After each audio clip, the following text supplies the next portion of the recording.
In this video, I'm going to go over Google Sheets' autofill feature, and specifically, I'm going to focus on one potentially frustrating issue, when it doesn't want to copy your data down. So here's how it works. Here, I've got a schedule, and I want to calculate interest based on the ending balance.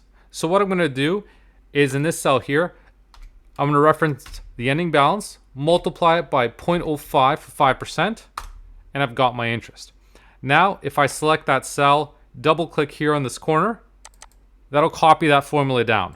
So all of these cells here are multiplying the balance by 0.05, which is correct, which is what I want. And that's what you'd expect autofill to do. When I get to the bottom, it's all filled in. So that's perfect. But now let's say I change this to 0.06, right? I want a different calculation. And now if I double click, it doesn't do anything. This is still 0.05. This is still 0.05. They're all 0.05. Just this one value that I changed, because with the autofill, it's going to stop as soon as it sees something there. It's not going to replace the values that are already there. In Excel, if you do this, it'll work, where it'll double click and it'll override those formulas. But that's not the case with Google Sheets.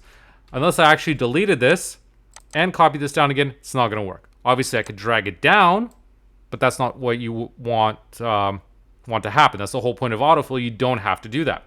So how do you get around this? So with Google Sheets, their autofill feature is kind of a bit hit or miss. Sometimes you'll enter in a formula. It'll say, do you want to autofill? It'll give you an option for a check mark to fill that in. But in some cases like this, it doesn't do that. It doesn't automatically detect it. So your best bet is to copy your formula. So if I hit Control C and then go to the next cell down and now hit Control Shift down. And that'll take you all the way to the bottom of your data set. Now hit Control V and that'll paste your updated calculations. Now when we cycle through, we've got 0.06, everything's calculated, and it updates.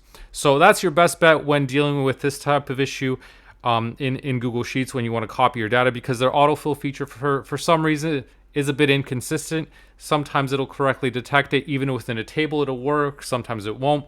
So this is what I found is the most consistent and easiest way to do that, is just to use Control Shift down, which will take you to the bottom.